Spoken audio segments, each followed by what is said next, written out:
At this place in history, we're in Burlington on Pine Street with Executive Director of the Vermont Historical Society, Steve Perkins, and we're standing in front of the Maltex building, which then leads me into my first question. What is Maltex? People of a certain generation love Maltex. Maltex is a cereal. Okay. So it was made right here in Burlington in this building, but we need to go way back. Okay. So we need to talk 1890s. You've probably heard of Kellogg, and you've probably heard of Post. Yep. Right? Those are people. Yes. And they created this whole health craze around eating cereals. Cornflakes is one of those things. And they also had this great idea that if you malt barley and you mix that malted barley with wheat, it would be very healthy. So in New York, there was a company that created it was called the Malted Cereal Company.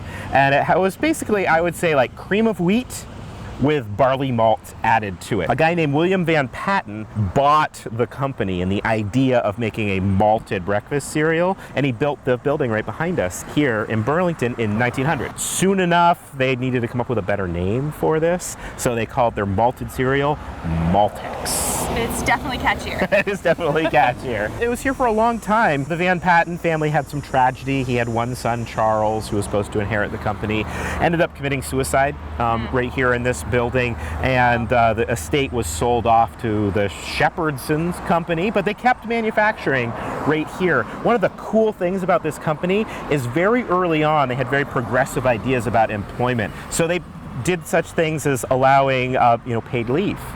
And they provided hot lunch for all of their employees right here, in that building. And this was kind of unheard of. We're talking 19-teens, 1920s. You can still buy Maltex. I haven't found it locally, but certainly online. But what you can find locally is Maypo. So a food scientist came to this company in 1950, and he created a way of adding maple flavoring to a dry cereal, or a cereal that was shipped dry and you then cooked.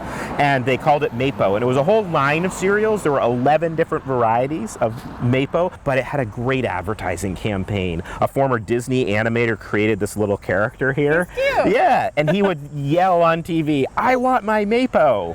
And so you had a whole generation of kids growing up with this tagline of, "I want my Maypo." So what happened to the company then? Not still here, obviously. It's not here, and it's kind of a sad story, typical of what happened to a lot of industrial companies in Vermont in the 1960s. The company went through a series of owners. Standard Milling, which was a really large, wheat and flour company, bought it. And in 1969, the vice president for Standard Milling came up. It was 9 o'clock on a morning in May, and he said, "You're done."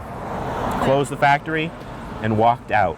So none of the employees knew it was closing. They were all just instantaneously out of a job, moved manufacturing to Pennsylvania, where they had a larger plant. Interestingly enough, it's still made in that same plant in Pennsylvania. It's now owned by the Homestead Farm Corporation, but it all started right here on Pine Street in Burlington, and that's why the building is called the Maltex Building. Next time you drive by, you'll know the story. At this place in history.